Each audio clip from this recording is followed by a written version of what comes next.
Good afternoon and welcome to a masterclass on the wines of the Pays d'Oc. I'm Patrick Schmitt, Editor-in-Chief at the Drinks Business, and I'm delighted to be presenting what is in fact the third masterclass I've given on the wines of the Pays d'Oc.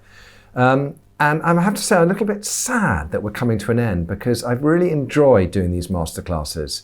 It hasn't really been like, doing a masterclass on a single restrictive wine region.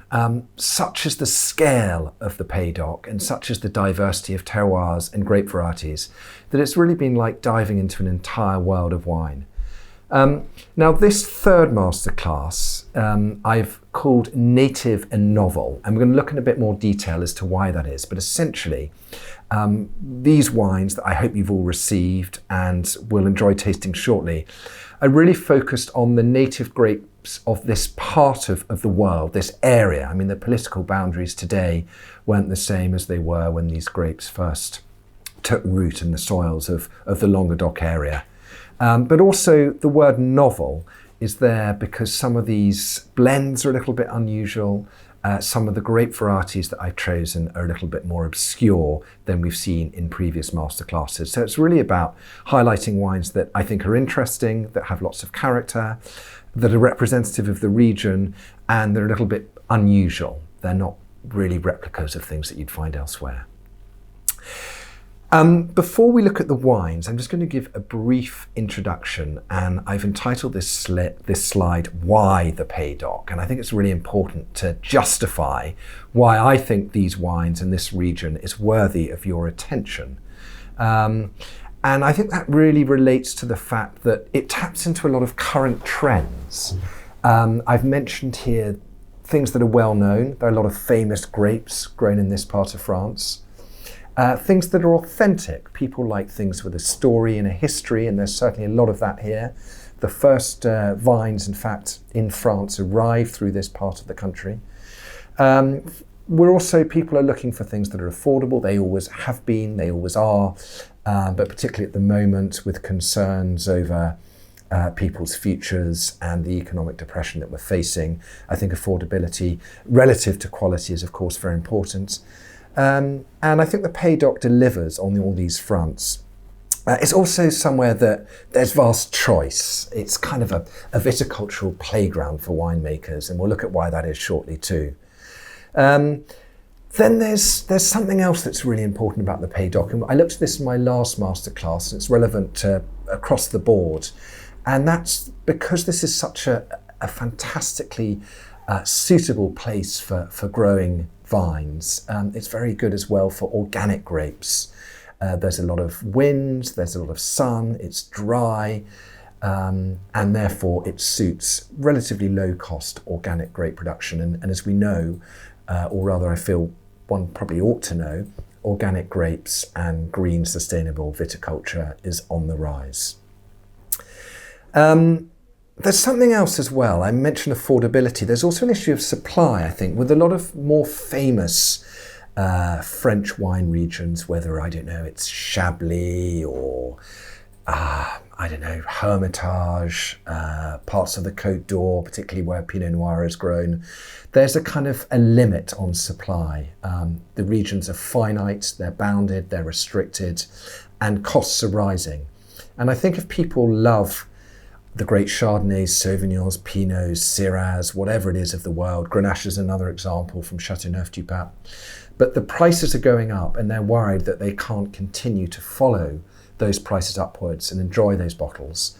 Then the Languedoc or the Languedoc-Roussillon under the Pays d'Oc classification is a really good place to look because quite often you can find affordable alternatives that are similar in quality. This masterclass, though, is not really looking at kind of replicas. It's looking at things that are a bit unusual. So this is probably, the wines here are more designed for that kind of adventurous drinker. The independent wine merchant who's looking for something that's a bit different, or the sommelier or restaurateur who's looking to put something on their list that isn't found elsewhere. Nonetheless, we are looking at some fairly mainstream grapes again here in this masterclass. Just to give you an idea of how I'm going to structure this presentation, I'm going to give you a very brief history of the Pays d'Oc. Then I'm going to look at what I think are the key strengths of the region, a bit more detail, but don't worry, this isn't going to take long. It's just really to structure it and give some background. And then we're going to go to the wines, and that's going to be the main focus. And I'll look at what these wines are, where they're from, and why I chose them. Firstly, the history of this region. It's obviously the Languedoc-Roussillon, where the Pays d'Oc takes its wines from, is an ancient wine producing region, and I'll look at that in a minute. But the actual classification, the Pays d'Oc, which is an IGP, is relatively recent. In fact, it came about in 87. 1987 was the first time the term Pays d'Oc was used on a bottle of wine. And that was by Robert Scarlett, a big wine producer down this part of the world. And he used it on his brand called Fortin de France. And the reason being that Robert was really aware that it was varietally labelled wines that were taking off. And they were coming into Europe from the New World, but also in the New World, he had a winery in California. He saw that that's what the Americans were demanding. And he wanted to really encourage growers in this part of France, where he was based, to start planting famous varietal wines, or rather planting famous grapes to make varietal wines. And Pays d'Oc, there was a Pays d'Oc Wine Producers Union, and Pays d'Oc was the kind of umbrella term he used for these types of wines. It became a PGI in 2009, so there's quality control, which is important. It means that you won't see Pays d'Oc wines on the market, or you shouldn't see Pays d'Oc wines on the market that are poor or have faults. They're all quality assessed before the stamp is put on them. But I think what's really important to say is it's quite a recent appellation, or classification rather. But starting with 80,000 bottles back in 1987, it's now grown to over 800 million. So it's been a success story. And I think that's something that's worth dwelling on here. That decision to use this terminology to really focus on varietally labelled wines from France has been really a saviour for this region, this huge region of wine production. Moving on, strengths, scale. I've kind of touched on this, but I think it's really important. There's so much choice with the Pays d'Oc, and that partly comes from the fact that it covers the most enormous area. The Pays d'Oc actually covers 120,000 hectares, so that's really about the size of the entire Bordeaux wine region in terms of vineyard area, but it draws from over 240,000 hectares from across Languedoc-Roussillon. So that makes it 10 times the size of a region like Burgundy. And in fact, it accounts for 10% of the entire French vineyard area. To give you a bit of context, I suppose, famous fashionable areas I've chosen: Argentina. So the classification producing as much wine as all of Argentina, and several times greater than that coming out of New Zealand. So this really is a vast area. And I think that's important not just for choice, but also affordability. There's a certain economy of scale and a lot of cooperative producers down this part of France as well. The split, it's mostly red wine, almost half of it is red, and then there's 26% white wine, and then 28% rosé. And I mentioned that last because there's actually more rosé produced under the Pays d'Oc classification than there is in the Côte de Provence. And I think something that's worth bearing in mind is that, neighbouring Provence is a limited area, Côte de Provence, and prices are going up of bulk wine, of grapes, of famous brands, you know who they are. And if drinkers fall out of, if Provence falls out of affordability for a lot of people that love that dry style of pale rosé, it starts getting up close to £20 for an entry-level bottle, then where else do you go? Well, I think the Pays d'Oc is a great place to look at for pale Grenache-based rosés that are affordable. A lot of producers and a lot of cooperatives in this region, so that's another reason why there's so much choice. It's not just scale, but there's great diversity in terms of producer type and sheer number.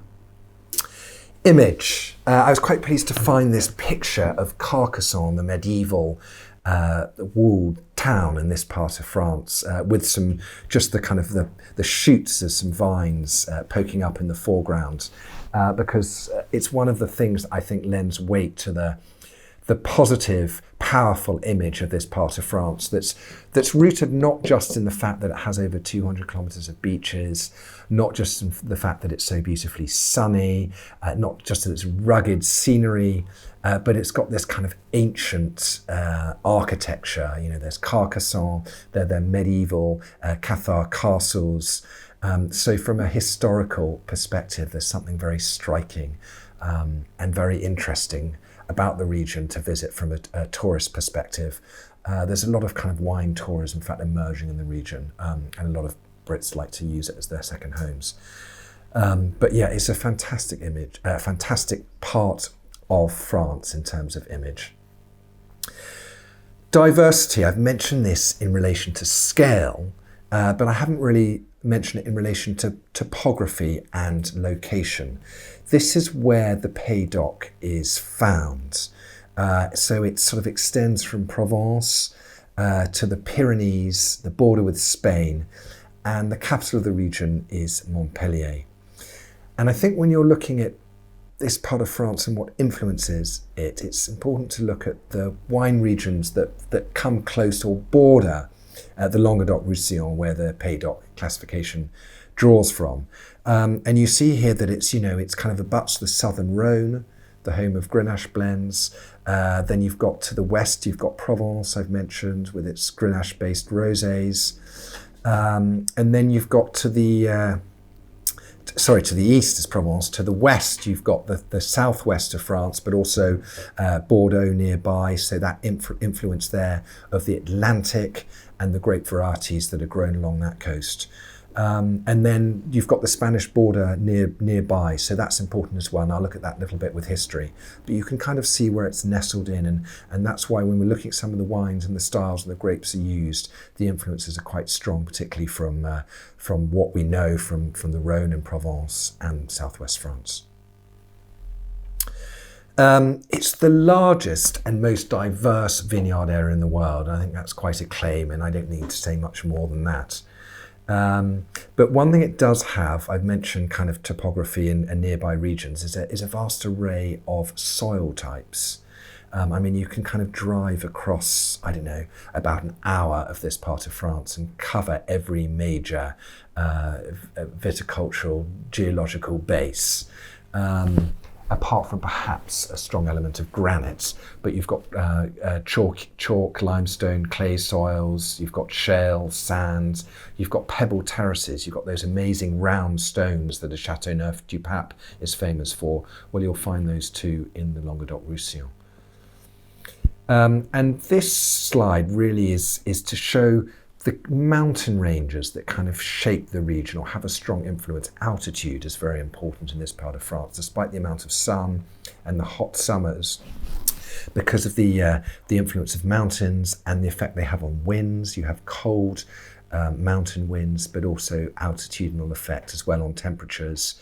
There's quite a cooling influence here as well. But I think if you look at those mountain ranges here on this slide with the Pyrenees, the Massif Central and the Cevennes, and then the Alps, that what you see is that this part of France is really, the best way of describing it, this is not my own description, is really as though it's an amphitheatre facing the Mediterranean Sea. And when you look at those mountain ranges, you see how that effect is formed. I mentioned a little bit the winds. There are 4 different types of wind that really buffet this region.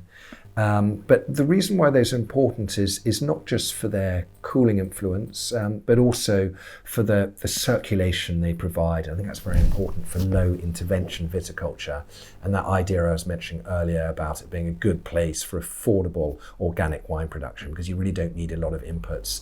They're not issues with rot as a result of lingering moisture and poor circulation. But generally I find with that cooling wind influence, that when I think of the wines of the Pays d'Oc, I don't think of wines that are notably heavy, alcoholic and jammy. We do have warm climate wines. We do have an abundance of very ripe fruit and some quite high alcohols. But generally I find there's a freshness to the wines, whatever the grape variety and whatever the source. You know, even down near the sea on those hot Mediterranean plains, the winds, either whether they're from the sea or down from the mountains, tend to bring a cooling influence. I think that's really important to the style of wines that you find in the Pays d'Oc. Authenticity. This is one more of the strengths, I think, of this region. I mentioned earlier that the Pays d'Oc as a classification was relatively recent, but the history of viticulture in this part of France is truly ancient. And actually, Pays d'Oc is home to the oldest vineyards in France, not in terms of their existence today, but in terms of the origins. So it's believed that the vine came into France with the Greeks around the town of Narbonne, which is within Roussillon. So well over almost 3,000 years ago, the Greeks introduced viticulture into France through this part of the nation as it stands today. And then it was really the Romans that developed winemaking on a bigger scale. And on that point, I want to say a little bit about the grapes, because the grapes back then, with the Pays d'Oc, and I've looked at this in previous masterclasses, it's really known, very well known in France for working with the famous international grapes, so-called international grapes, such as Cabernet Sauvignon, Chardonnay, Sauvignon Blanc, Pinot Noir, Merlot. But actually, when the Romans really developed viticulture in this region, it was before the era when those grapes were globally fashionable. And they were really working with Carignan, Sensibel, synonym for Tempranillo, Mourvèdre, and Grenache and Syrah, which we're going to look at some of those grapes and how they perform in the wines that you're going to see in front of you. But the reason being there's such a strong Spanish influence, the political boundaries of today weren't as they were several hundred years ago. In fact, this part of France came under the crown of Aragon for several centuries. So those grape varieties that are believed to originate in the area of Aragon in Spain today are very prevalent in Languedoc because there weren't the same political boundaries, and the climates, the Mediterranean climates that you find here, suit those particular drought-resistant and heat-resistant grape varieties. 70s onwards, threat of the New World, that was when the kind of formation or the idea of varietally-led Pays d'Oc wines came about. Really, it was a way of putting your best foot forward to deal with the competition from the rise of the New World. And as I said earlier, it's proved very successful. So I'm not knocking that as a decision. And in fact, a lot of the international grapes that were brought in because they were fashionable, because they knew there were a market for them, actually performed brilliantly in the Pays d'Oc. They're naturally suited to the terroirs, even if they aren't native. And as I said as well, Robert Scarley, with the Pays d'Oc idea, with his variety-led brands, was very influential in the area. He really encouraged a lot of growers that he knew to start planting grapes such as Cabernet, Merlot, Chardonnay, and Sauvignon Blanc.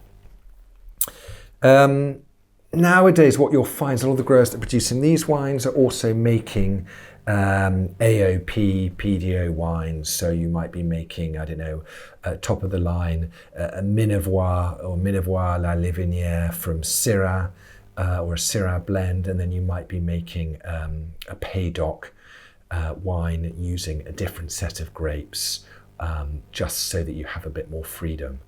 So don't think that because they're Pays d'Oc, they're lesser terroirs. They might be great terroirs, or they usually are great terroirs, but they're just breaking free of the strictures that come with the smaller regional appellations within this part of France. Nonetheless, as I said earlier, the wines under Pays d'Oc are inspected and certified independently by Bureau Veritas before they are allowed to carry the classification. The other thing, varietal wines, I kind of touched on this, but it's really important. That element of diversity, it's not one of those parts of France where you've got one or two grapes to play with. There are 58 permitted grape varieties in the Pays d'Oc classification. That is vast. You can basically do what you like. And I think, if they're new grapes that are found to be performing well in this part of France, then they're able to add new varieties to the list of permitted grapes. It's not a closed shop on that respect. And in terms of that, some of the newcomers here I've put here, Caladoc, so these hybrid grapes as well. Marcelin is one that's doing well in this part of France and growing in importance. Sangiovese, Tempranillo and Carmenere, all relatively recent additions. I found this maybe surprising because I don't associate Merlot with this part of France, but being such a fashionable grape, it was adopted widely by producers, and Merlot is the most planted grape in the Pays d'Oc. Pinot Noir is the fourth most planted variety in the classification. And I think that's important because although we're not looking at a Pinot Noir in this lineup, I have looked at 2 Pinot Noirs in the 2 previous masterclasses. And that's because I think Pinot Noir, well, I think it's fair to say, it's not just a thought, it is a truism to say that Pinot Noir is on trend, it's widely demanded amongst wine consumers today, and there is an issue around affordability with Pinot Noir, and also finding good quality, inexpensive Pinot Noir is not easy. But the Pays d'Oc does manage to do that, and it was hopefully evident in 2 previous wines we looked at. But as I said, this masterclass is about things that are a bit more unusual. So there isn't a Pinot Noir here today. Other things I would say, although the region is known for varietally labelled wines, blends are on the rise, and there's a lot of experimentation with blending different grapes. But if they were about 2% of output a few years ago, now they're up to about 7%. And bearing in mind the scale, the size of this region, I mentioned 800 million bottles, it's not an insignificant figure. We'll look at some of the grapes that I think perform well in the terroirs of the Pays d'Oc. And I'll talk a little bit more about why. There is a re-emergence of Carignan in this part of France. A good drought-resistant grape. There's a Carignan Renaissance group. We're not looking at Carignan with these wines here today, but that's a great variety. We're not going to taste. I think it's worth bearing in mind. Cabernet Franc is another great variety that's kind of on the up and performs well in this part of France. Muscat. Used famously for the sweet fortified wines of the region, but actually makes lovely floral, slightly grapey, dry whites as well. And I tried some of those in the tasting that I did before selecting these wines. I'll talk more about that shortly. This shows you a little bit the proportion. I think this is actually very interesting, this slide. The proportion of vineyard area in the Languedoc-Roussillon given over to certain grapes. So I think what surprised me that as much as 60% of France's Syrah plantations actually find in the Languedoc-Roussillon, 45% of its Grenache, and there, look, a third of its Cabernet Sauvignon. And if you look further down the list, I think 30%, in fact almost a third of all of France's Chardonnay is found in this part of France, and 30% of Sauvignon. And look, the most that in terms of proportion is Grenache Blanc and Viognier. So those white grapes. So don't forget this region is very strong for whites, and particularly using those white grapes where you don't find big plantings in other parts of France. So that offers a point of difference. And this is really to do with Pays d'Oc IGP production. So if that was proportional vineyard area for Languedoc-Roussillon, this is actually production of IGP. And you can see, I think, really what's worth looking at as the top 3 in each case. So Merlot, Cabernet and Syrah, the leaders in red, Grenache, Cinsault and Syrah in rosé, and then Chardonnay, Sauvignon Blanc and Viognier. So those really show that production in this region, I think, follows fashion. Moving away from what the market's really demanding, from what I've tasted, I find that some of the standouts in the whites have been based on Grenache Blanc and Gris, Vermentino, otherwise known as Rolle in Provence, Viognier, delicious Viognier from this part of France, a great variety that's rising in fashionability and demand in any case. And in the reds and the rosés, Grenache and Syrah really are wonderful here. Mourvèdre also performs very well, Cinsault, and looking at something a bit more fashionable and less well associated with this part of France, the famous grape of Bordeaux, Cabernet, can perform really beautifully here. And we're going to look at a Syrah Cabernet blend at the end of this tasting, which I think is a fantastic wine. Okay, so this masterclass, we're going to start tasting it. It really focuses on the blends and the native grapes, and it's not focused on the kind of particularly on trying to choose wines that fit a commercial positioning. So the previous 2 masterclasses, one I did was on the kind of mainstream grapes with a commercial positioning in mind. So Pinots, Sauvignon Blanc, Chardonnay, and really, wines that I chose because I thought they had a strong mainstream market potential. Then I looked purely at organics, so wines I thought were representative of the region but had to be certified organic. With this tasting, kind of dropping shoulders a bit and just saying, this is what I like. It's a bit of fun, it's a bit different, it hopefully stands out, it's memorable, but it's also the type of wine that you won't find anywhere else, and it's the type of wine that illustrates, to me, one of the key strengths of the Pays d'Oc, which is the freedom to have fun, to plant what you like, to blend what you like, to do what you like. So that's why winemakers love it, and then of course you can judge for yourselves when we taste them whether you think that these blends and these kind of playful wines are successful. I think they are. What else is there to say? Not much. I mentioned a little bit more about organics. I kind of pulled together these slides for a previous masterclass, but I think it's really important to stress that, if you're looking for organic wine, we know there's a rising demand for organics. The figures in these slides prove it. It's trending at the moment, whether it's wine lists, whether it's sections and retailers choosing particular sections in supermarkets, whatever part of the market, whether it's the monopoly wine boards of Scandinavia or Canada, and then the UK market too. There's just an increasing demand for organic goods, food and wine. And I think if you're looking for that, the Languedoc-Roussillon is a good place to go, and the Pays d'Oc classification, because after all, people want to move to something that is produced sustainably and without chemical inputs, but they might not want to pay a large premium for it. Whereas in the Pays d'Oc, because of the climatic conditions, as I mentioned, it's naturally suited to low intervention viticulture. It's naturally quite a low cost place to produce wine. It can produce wonderful organic wines at an affordable price. So that's a little bit more. Now the tasting, we're going to start tasting. I think that's enough about the backgrounds. If you want to know more, you can ask questions. I'm going to take them at the end. You can email me, you can read more about the Pays d'Oc in the drinks business and online. And there are all sorts of sources of information. This is just really my personal take on the strengths. But the focus for me is finding good value wines from the region. And to do that, we're going to taste a selection of wines, just 8 here today. But obviously there were 8 in the previous masterclass and 8 in the first one I did 3 weeks ago. And the big question should be, hopefully from you, obviously I'm just talking at the camera, but if you were able to put your hand up and fire it at me, is how the hell were these wines selected? Well, what happened was that before I gave these masterclasses, or was asked to give these masterclasses, which I was delighted to do, I said, I'd love to present wines to the Pays d'Oc, but I really want a broad selection of wines to be able to choose from.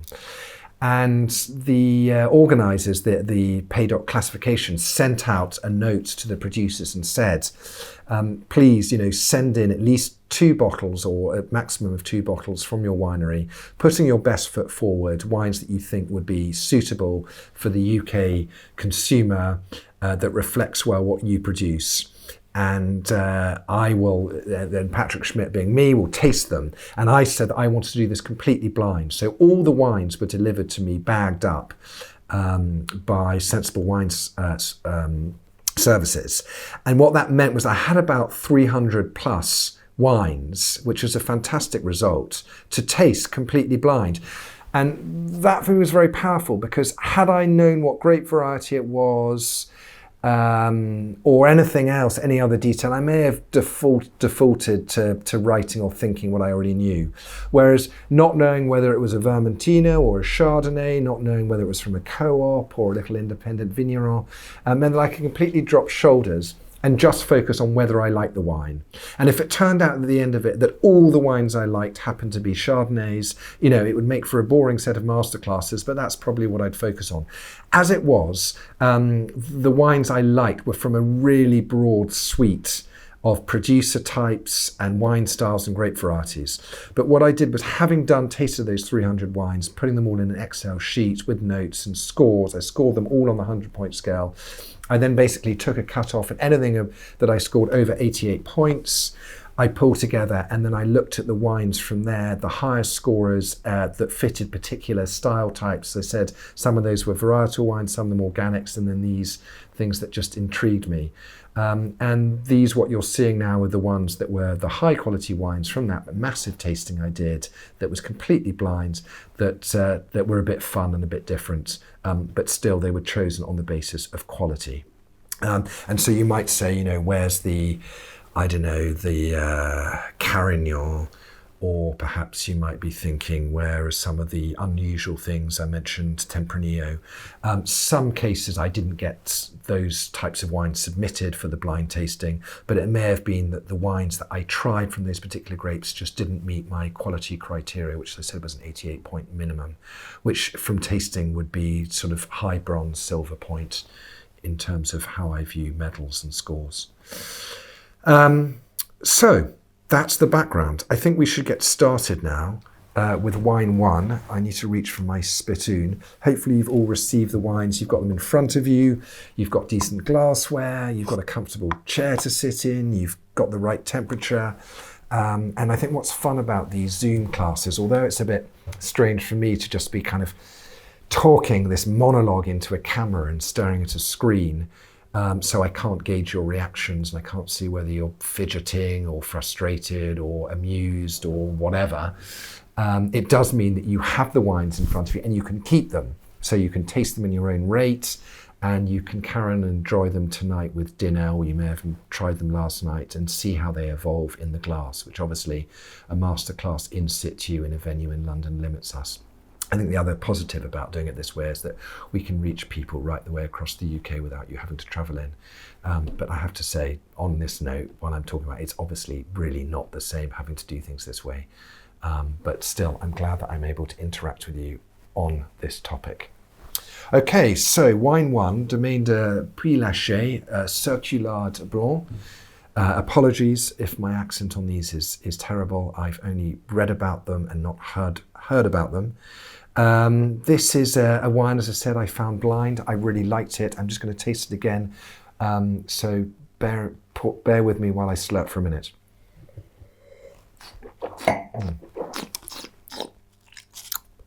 Yeah, no, this was a wine I liked for its vibrancy and its fruitiness. And I think that's how I'd sum it up.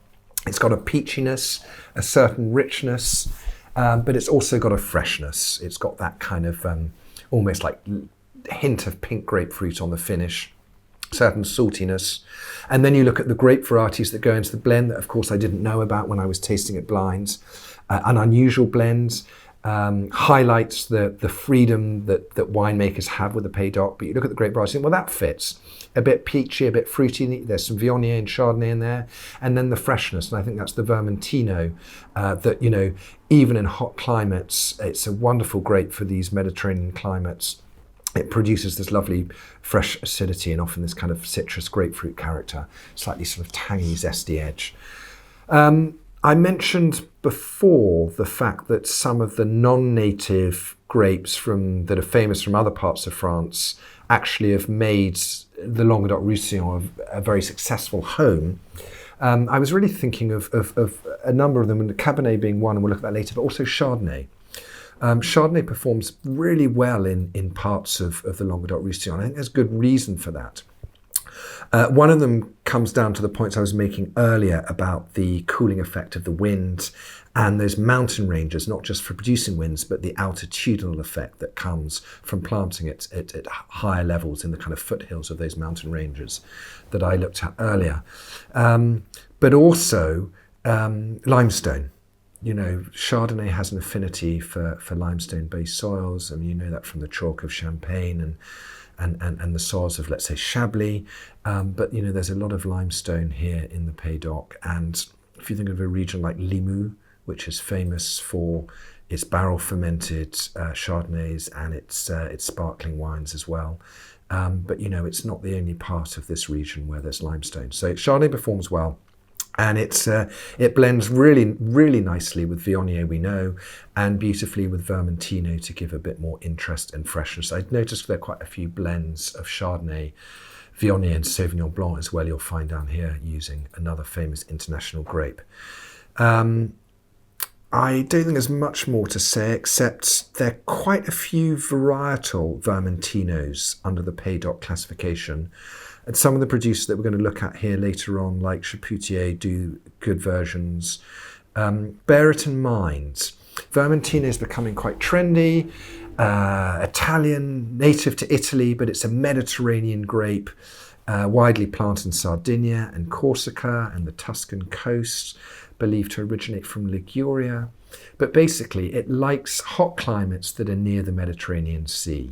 And so where better than the Languedoc-Roussillon, and it performs brilliantly. And I think what's nice about Vermentino is it can bring quite a lot of fruit character, but it retains that zesty acidity in hot climates. And it's being used with great success as well in rosé.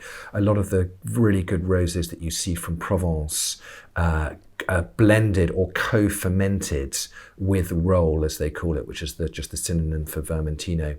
And I noticed that the rosés from Tuscany, some of them are using Sangiovese and Vermentino. So just bearing in mind, you'll see it in rosés too. Hopefully you like that wine. So that was really a starting point. This next wine, this is interesting, the Impetus Blanc. Slightly older vintage. Again, I didn't know, obviously, with all these wines, the cepage when I tasted it. But interesting to find a blend that's Roussin and Viognier, except maybe not, because both the grapes' native home is the Northern Rhône, and Roussin also allowed in Châteauneuf-du-Pape Blanc. And I think the combination here works very well. I mentioned earlier about Chardonnay and Viognier being a good combination. I suppose Chardonnay provides the kind of structure, the acidity, and Viognier that real peachy fruit. Well, Roussin as well is a grape with a naturally high acid level, even when grown in quite warm climates, even if it's got quite a lot of body. And then Viognier, which is a grape variety that's known for having that richness, that peachiness, those floral honeysuckle characters, but not a lot of natural acidity. In fact, Viognier, when winemakers who work with Viognier tend to look for some sort of skin contact, a bit of kind of phenolics in it to give a drying sensation to the palate, because it doesn't have high natural acidity. But here, you don't need to rely on phenolics, because you can blend it with Roussin. You can do what you like. This is the Pays d'Oc. And I thought this is an interesting wine. It has got a bit of barrel influence. You will taste that. Maybe a little bit of varnish on the finish, but I kind of forgive it that. I don't mind that, the character. I don't think it's oxidized in any way. It's just got maybe a touch of VA. But I think it adds complexity in this case. It's quite a rich wine. It's quite powerful. Now, that's just from memory I'm saying that. I'm going to taste it again.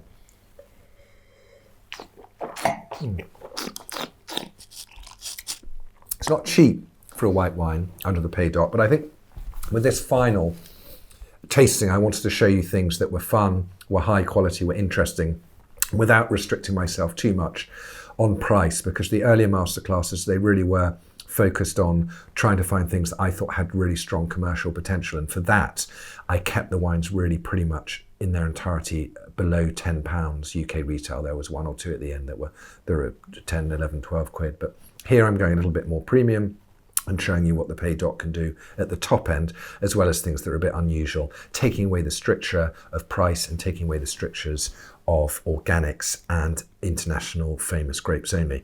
So here we are, Roussin Viognier. It is from La Clappe. That's an appellation within the Languedoc, and La Clappe does make very good white wines, but if you were to produce a white from La Clappe, it would have to be using the historic native grape of Bourboulon. Sorry, it's always rather hard to remember how to say that.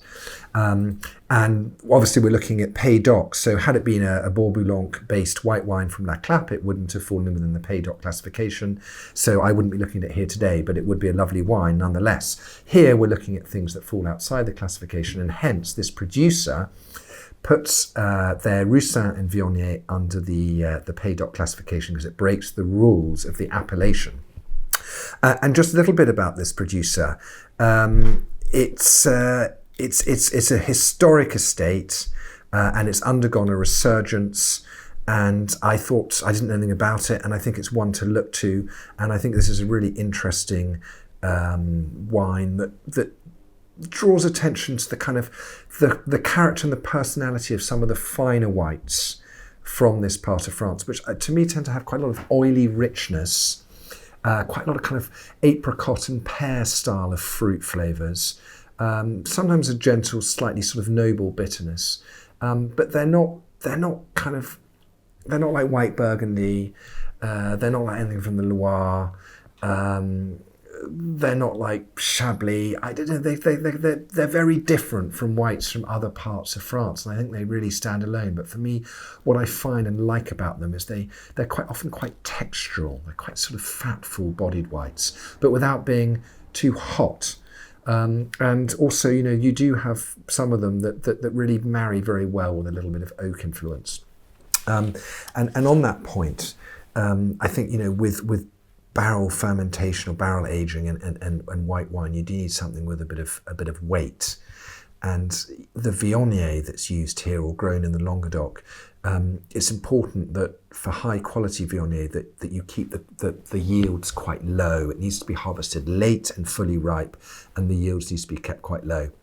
And I think maybe summer, just maybe a decade or so ago, Viognier wasn't looking so great in terms of quality. People were overcropping it a bit. Actually, if you keep the crop low, it gives a lot of fruit and character. And I think one thing that's interesting is that the Languedoc and the Pays d'Oc's role, in fact, in kind of saving Viognier as a grape, because it makes fantastic wines. But until kind of 50 years ago, there was almost no Viognier left in the world. The kind of fewer than 15 hectares in the northern Rhone, which would have been obviously Condrieu and Châteaubriand. And because of the plantings and the Languedoc's affinity for this part of the world, it's really saved the grape from obscurity, and it's become fashionable. So Viognier and the Languedoc and the Pays d'Oc are really a success story. Okay, that's enough about that white. I hope you liked it. It's quite a serious white wine and something a bit different from your usual barrel fermented white Burgundy. Wine 3, Grenache Gris. I'm going to taste it first before I start talking too much.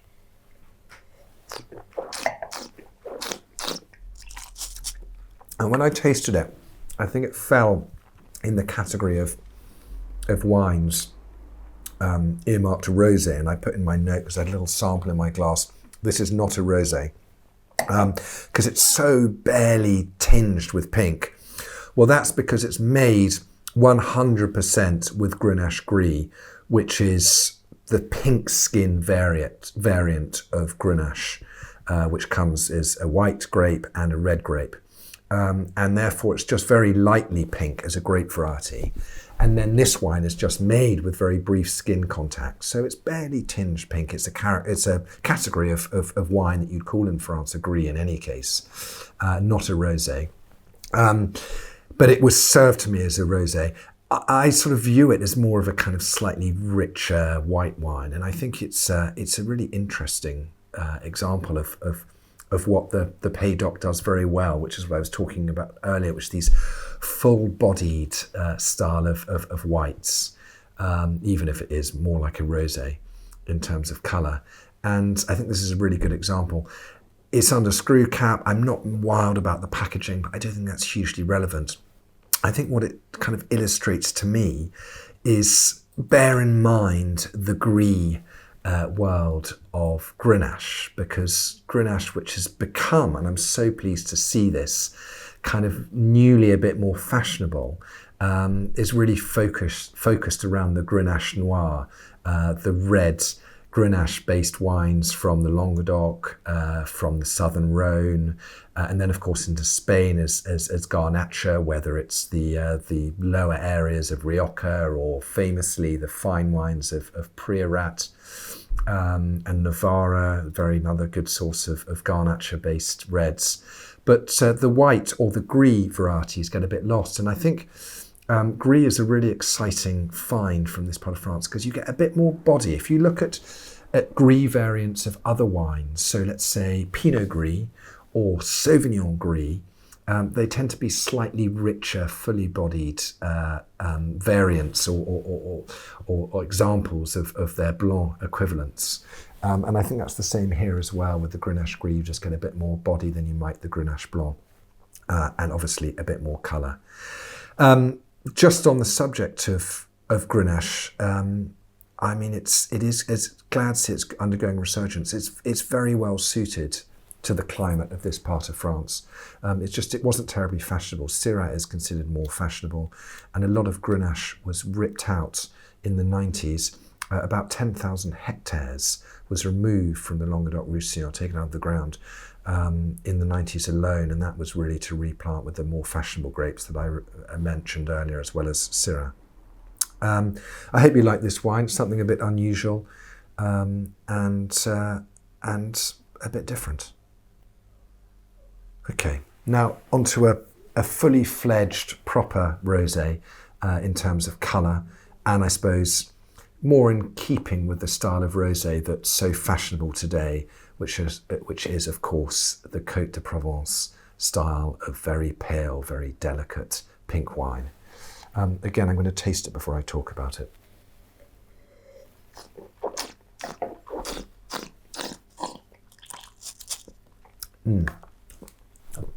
So this I was quite excited to find, because I think it illustrates what I was saying earlier, which is the Languedoc can provide good alternatives that are more affordable than you'd find in Provence. Not necessarily better, and not always exactly the same in style, but similar and cheaper. I would say this probably has a little bit more fruit sweetness, almost a little bit more jamminess than you might find in your, I don't know, entry point Provençal rosé. But it's similar in terms of appearance. It's similar in terms of the fact that it mixes some of those kind of red berry fruit flavours with peach, and then a nice, fresh, kind of salty, zesty finish.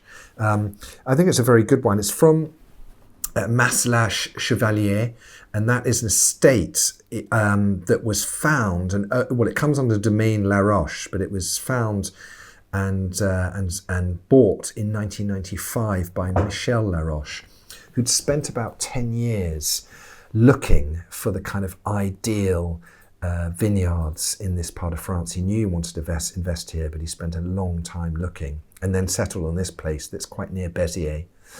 And what I like about it is that it uses grapes that are well suited to rosé and well suited to the climate and conditions of the Languedoc-Roussillon. So that's Grenache, Syrah and Cinsault. And you know, Grenache is something about it's very resistant to wood diseases. So you get these amazing, incredibly old vines still clinging on in the soils. It likes the heat. It can cope with drought, but it's just a very, very naturally long-lived vine. And something that saddens me is seeing those really ancient vineyards being ripped out because they're unfashionable.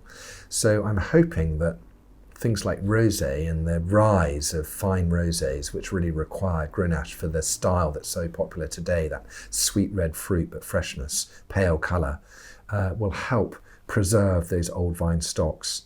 I don't know how old the Grenache vineyards are here today, but I just thought that was a point worth making. Syrah, it provides a bit of spice and a bit of freshness to the wine, a bit of colour, I'm sure, too. Again, very well suited in the blend. And then Cinsault, good to have some Cinsault in there. I think it's nice to have it in there because it gives me an excuse, even if it's only a seasoning, to mention Cinsault, which out of all the grape varieties we look at today is the only one that I think is actually considered a true native of the Languedoc, according to, you know, the great tome that is wine grapes. And Cinsault, it tends to produce wines with quite big bunches and big berries, so a lot of fruit, quite high yielding, but copes very well in hot climates, very well suited, very well adapted, and that fits if it's the native grape of this region. So it's good to see it here being used in rosé. And it's also taken up with great effect in other very hot climates, particularly the Lebanon and the Middle East. If you think of a wine like Chateau Musar, it's red wines, use a lot of Cinsault. And there are, in fact, some reds made using just Cinsault, producers such as, it's a domain, Daupillac. They make a good pure Cinsault. So worth bearing in mind. I'm trying to mention some of the other grapes that are kind of native and novel to the world of wine, native to this region, novel to wine drinkers around the world. And I think Cinsault is another wine grape worth bearing in mind. So that's the rosé done, and that's an example of the sort of thing that you can find. Masterclass Chevalier, I don't think it's certified organic, but I think a lot of the practices there are organic, in line with Michel Laroche's approach to vineyard management in his other states, most notably, of course, Chablis. Okay, talking about organics, or rather biodynamics, is a good reason to move on to our red wine from Michel Chapoutier, who, of course, is extremely famous for biodynamic winemaking. This is his kind of entry point wine brands, using grapes from the Languedoc-Roussillon, and hence it's a Pays d'Oc, and it's a Grenache and Syrah blend. And I was delighted that a good Grenache and Syrah was one of the wines that I really liked in that blind tasting, because I think I think those two grapes make a fantastic combination. You have the kind of sweet red fruit of Grenache, and then the stronger black fruit and deep colour of Syrah, and you put them together and you get a lovely combination in terms of appearance, in terms of style. And this is a great example, and they're both grapes that are extremely well suited, as I've already said, to the Languedoc-Roussillon. And this from Chapoutier, Marius it's called. That's after Michel Chapoutier's grandfather, who was called Marius, and he was the man who really put the name of Chapoutier on the map as a great producer of reds from the Rhone, of course, and really helped build his reputation in North America. Let's try it.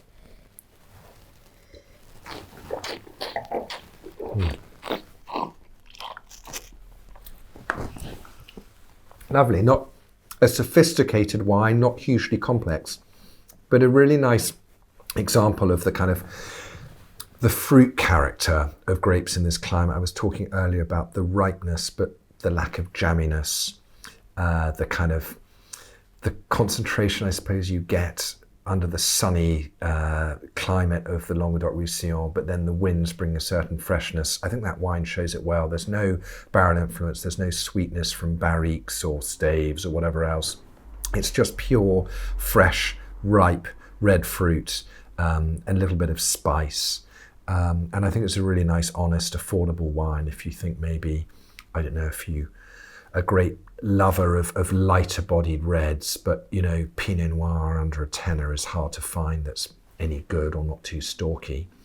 Then, you know, obviously you can consider Beaujolais, but also I would say, well, look at Grenache blends from the Pays d'Oc, because they're a really good alternative for people who like lighter bodied, soft, fruity reds. And I think that's a great example. It'd be excellent with, I don't know, a slice of pizza.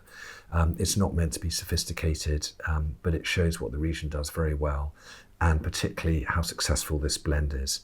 I suppose the only thing we're lacking is some Mourvèdre or Monastrell, if you think of GSM as being the kind of the triumvirate, famous blend of three grapes that you find, in fact, of course, in the appellations, the sub-regions of the Languedoc-Roussillon, such as, I don't know, Fitou, which was the first region to be formed within the Languedoc-Roussillon. And again, that would stipulate that you use Grenache, Syrah and Mourvèdre. Okay, so that's enough said about, but just also highlights that Chapoutier is working down here, producing wines from this part of France too. Châteauguay, okay, this is an interesting find. Again, I tasted it blind and I just loved it. I thought it was a fascinating wine. I had no idea what it was made from. And then when I saw that it was made with 100% Petit Verdot, I thought, well, that will be fun to show you, you know, those people who choose to tune into this masterclass, and also to write about for the drinks business. I will write up these wines for the website because I want to promote them widely, because I think they're fantastic. and unusual. It's got a lot of fruit and concentration and freshness. It's called L'Esprit des Lois, and I'm not sure I'm pronouncing that correctly, but it's named after the Guéry family's son, who was born in 2004. And it's a Pays d'Oc, even though it's grown in the Minevois region, and that's because Petit Verdot as a grape variety isn't authorised under the rules of the Minevois region. And in fact, I can't think of any area of the world where 100% Petit Verdot, any part of France rather, would be allowed under the appellation rules. But here is an Pays d'Oc. You can do what you like.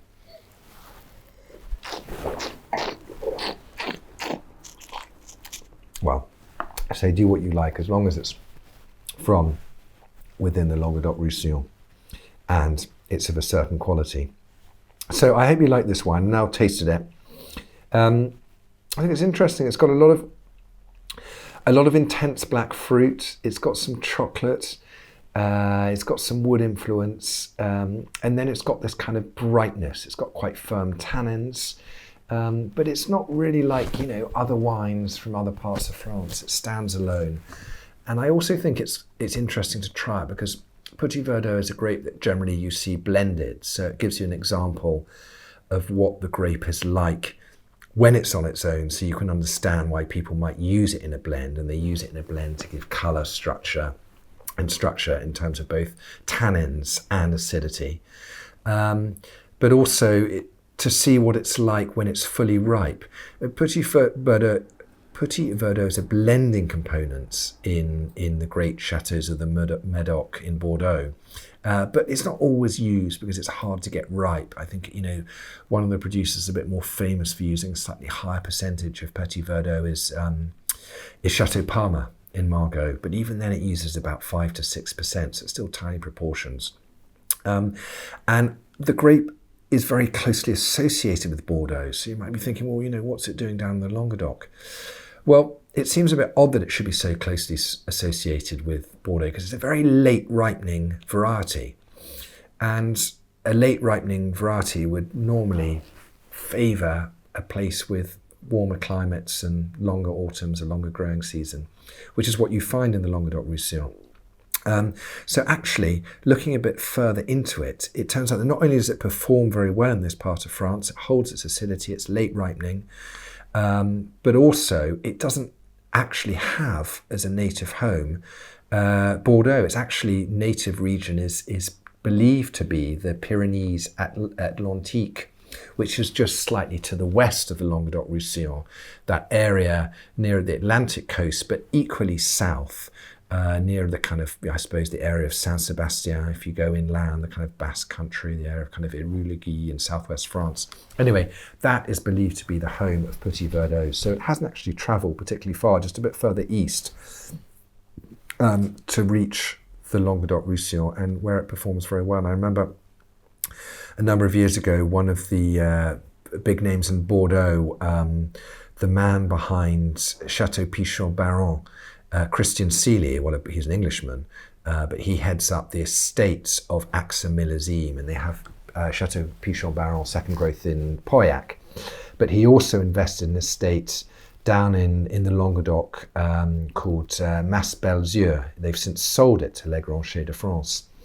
But I remember him saying to me that Petit Verdot, that he knew as a real troublesome grape in Pauillac, performed very, very well down in the Languedoc. And I see that Mas Belles-Yeux make a varietal Petit Verdot that I didn't have in my blind tasting, hence it didn't feature here, but they make one a bit like this, so 100% Petit Verdot, proving that you can make a wine good enough just from this grape in the hot climate of this part of France, and it's a grape worth bearing in mind as a good performer in these terroirs.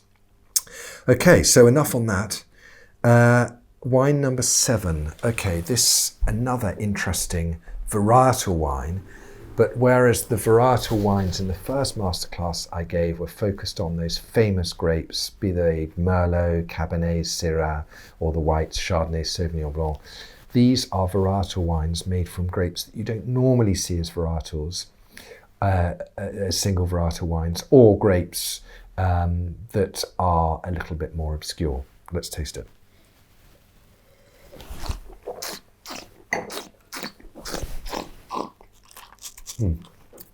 So I think this is a lovely expression of Mourvèdre. I don't know, you may know Mourvèdre very well. I don't often see from France pure Mourvèdre wines, but I suppose if you were to look to a part of France where you might find them or you might know them from, then you'd probably look at the area of nearby the Languedoc of Bandol. And I suppose, if you think of the famous rosés and reds of Domaine Tempier, beautiful Mourvèdre-based rosés, but also red wines, or Chateau de Pibanon. I used to buy that wine. Again, that's an expression of red wines made from Mourvèdre. But it's fairly rare that you find varietal Mourvèdre. And here, breaking the rules of Minevois, which is where this vineyard is found, is a Pays-d'Oc made from just Mourvèdre. And the reason being, it comes under the brand Les Jamelles, and it's called the Sélection Parcellaire. They have 4 in this range, broken the rules of the Minevois, made a varietal wine, put it under Pays-d'Oc. And what they're doing in each of these wines is celebrating fantastic vineyards. So they have this varietal Mourvèdre, they have a Carignan, they have a Grenache, and they have a Syrah. But here the Mourvèdre is from a 40-year-old plot, and it's barrel aged, so you've got a little bit of wood influence in there, hopefully softens the wine. And I think it's delicious. It's not cheap, but I think it's quite a serious wine. A lot of concentration, but still in keeping with Mourvèdre's character, it has quite a lot of tannin. It retains its beautiful freshness, that natural acidity, despite the fact that it's late ripening, it's low yielding, with these old vine stock, and it's producing a wine of a lot of concentration. In the summer, between lockdowns, I was kind of unleashed on the only press trip I went to last year, and that was to the region of Jumilla in Spain, which is famous for just one thing, really. Well, it's not particularly famous. I think it should be famous for it, but it does one thing brilliantly, and that is old vine, pure Mourvèdre-based reds. They're, of course, been called Monastrell, and the native home of Mourvèdre is Spain, is that area of the coast of Spain around Valencia, where Jumilla is found. And these very, very old vineyards of Monastrell produce these fascinating wines with sort of a lot of sweet red fruit, quite high alcohols, but still a lot of freshness, despite growing in barren, arid conditions. So, it's a great variety that's well adapted to dry Mediterranean climates and produces distinctive, very fine reds, but it does really benefit from a lot of time in the ground. You really need a vineyard probably over 20, 25 years before you get this sort of level of concentration. So yeah, I hope that's piqued your interest. Les Jamelles, that's from the founders, is it Laurent Delaunay, who's the founder of Badet Clément. He founded it back in the 90s. They make about 16 million bottles of wine a year. A really big, really good, quality-minded producer. And the Jamel brand is taken off worldwide. I remember you buying a lot of Les Jamel wines. I think Les Jamel Pinot Grigio and Chardonnay and Sauvignon and Merlot and things like that from pubs when I was at university. It's a very successful brand, good, high quality, affordable priced, and they've been very successful. Anyway, it's the Laurent Delaunay, who's behind Les Jamel and behind this kind of slightly newer, more upmarket addition to the range, which is focused just on these varietal wines from special old plots, and here this one from the Minevois. Finally, we've got to the last wine. This wine was one of the highest scoring wines of the entire tasting I did out of those 300 wines. I think this was my kind of joint favourite, along with a fantastic Syrah that I showed in the last masterclass. And it is, in fact, Syrah and Cabernet Sauvignon. So it's a Pays d'Oc, it's a blend that you wouldn't normally associate with this part of the world, although you might with Australia. Let's taste it.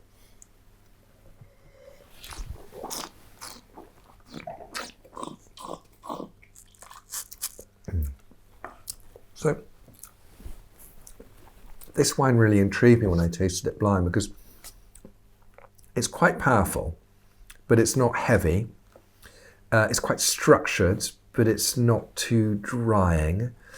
It's quite juicy, but it's not hot. It's quite oaky, but it's not sweet. And it's quite spicy, but it's not green, if you know what I mean. It's not that face of Syrah where you get the real kind of strong olivey character, but you do have some of the pepper in there.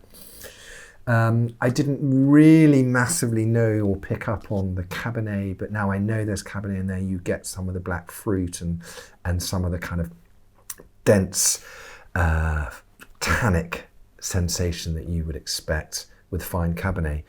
I think it's a really interesting, really complex wine. It's quite serious, it's quite structured. I think it's age-worthy. I think it might benefit from decanting. I look forward to trying it maybe later with whatever I'm going to eat tonight. I'll cook around it. But I think what's interesting is it's really quite a fine wine, in my view. But it's really not expensive.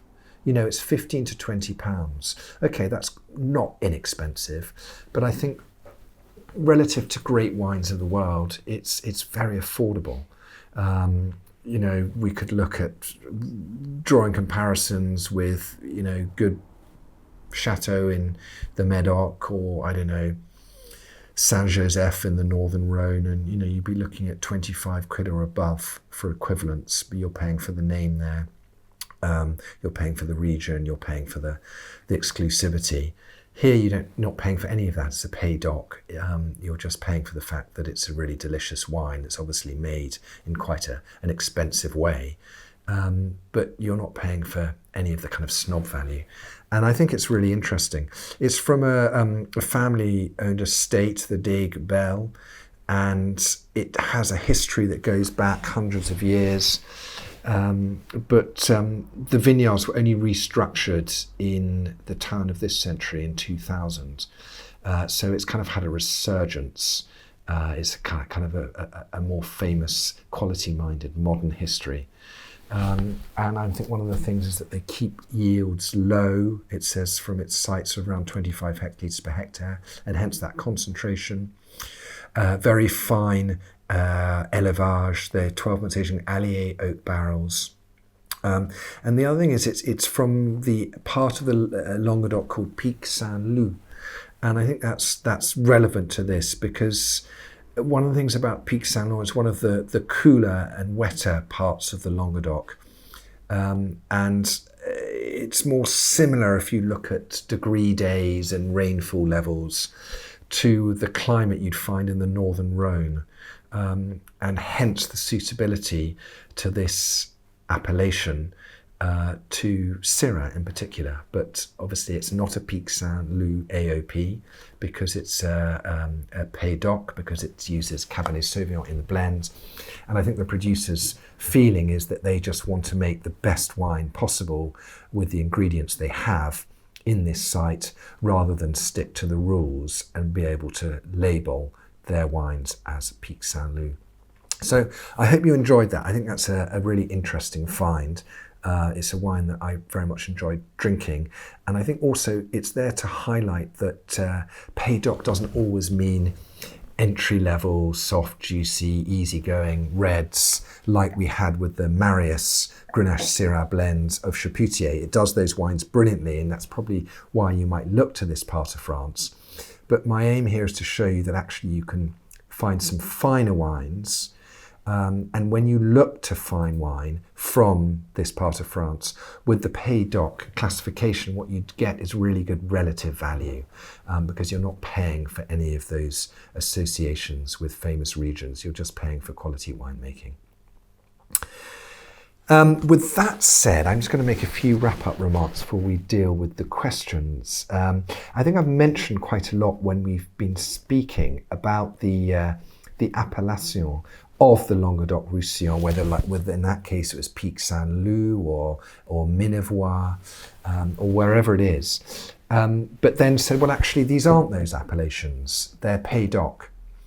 And I think that's important to mention, because what we have with these wines is a class of wine from a part of the south of France that's not in competition with those famous, or those better known, in some cases, established wine regions. Because what you have with, let's say, Pic Saint-Loup or Minervois is something where, as I've put here from Jacques Gravegial, who was the president of the Pays d'Oc wine producers regions, is that with those appellations, the winemaker is told what to work with. He's given the ingredients and said that's what you must work with to produce your wine.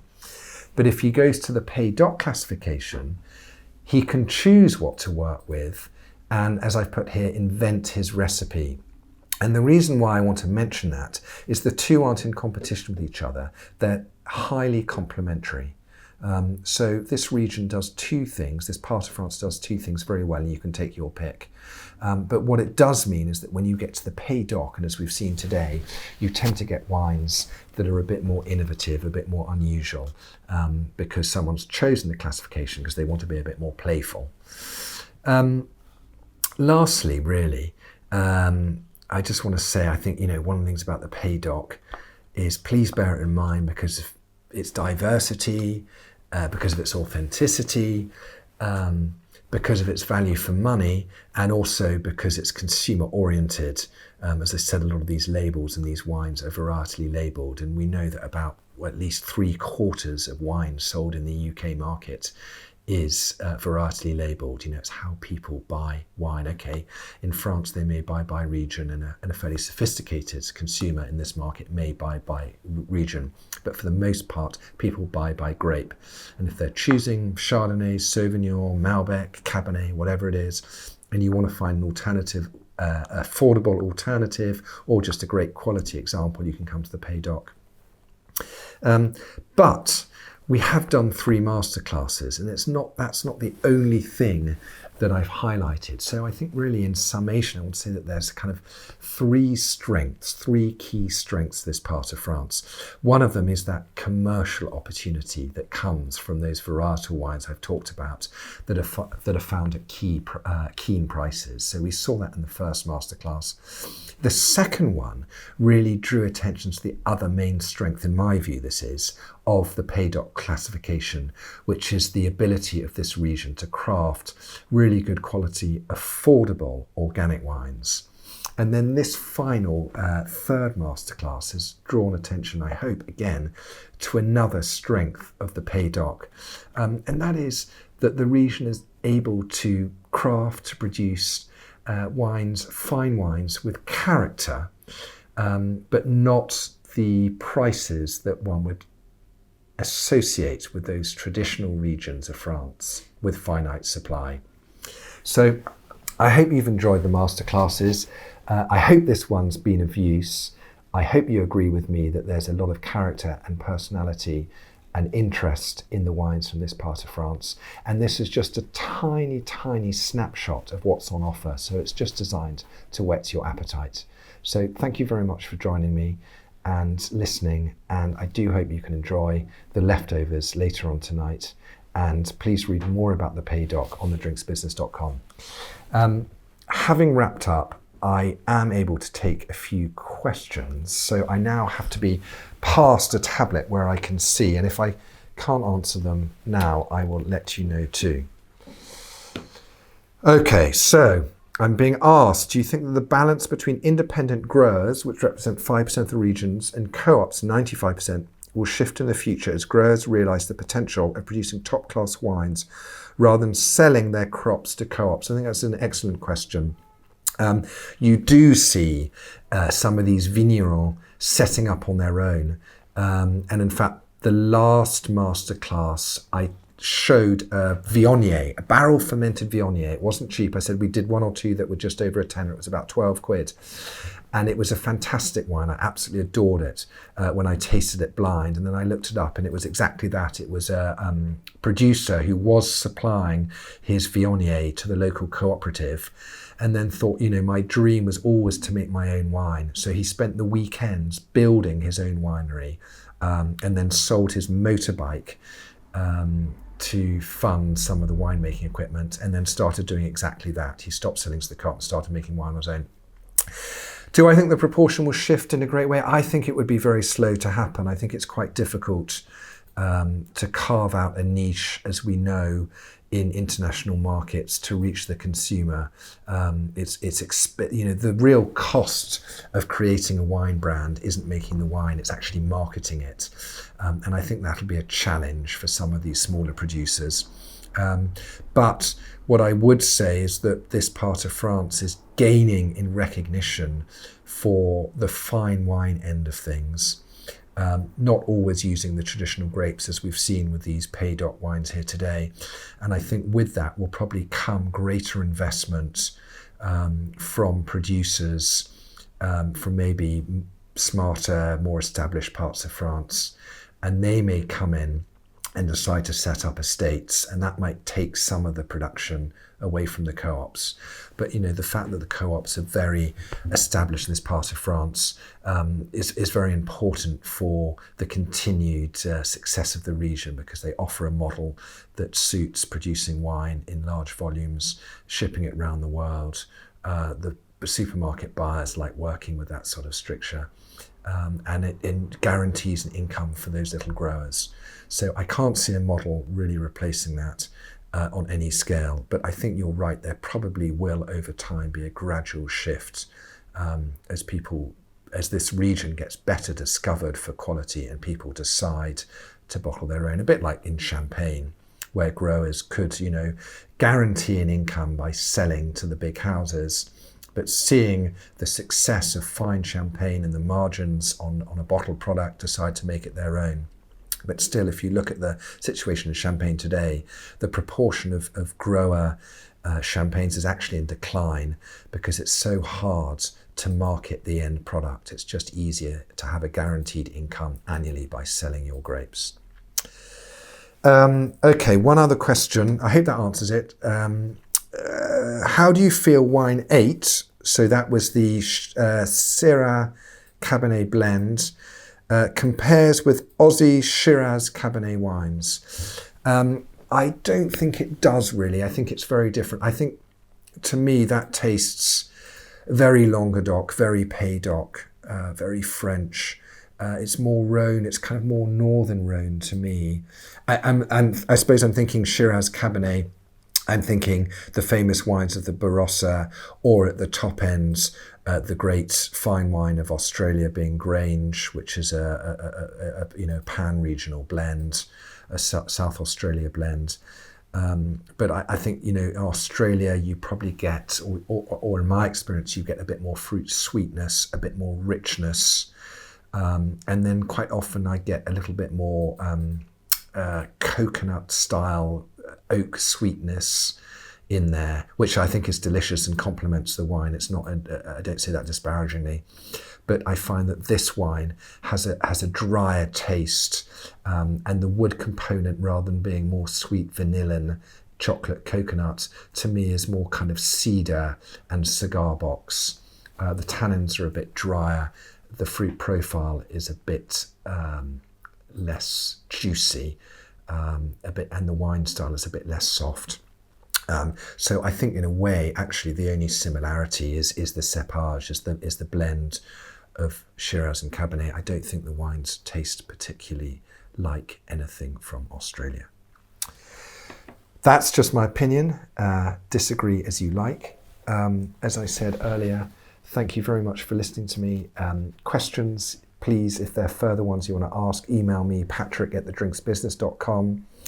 And all that's left to say is I do hope you've learned a little bit more about the Pays d'Oc, that you'll explore the region more widely, and that you'll enjoy the leftover wines later on tonight and over the course of these next few days. And I hope to be able to see more of the trade in person later in the year. Thank you very much for listening.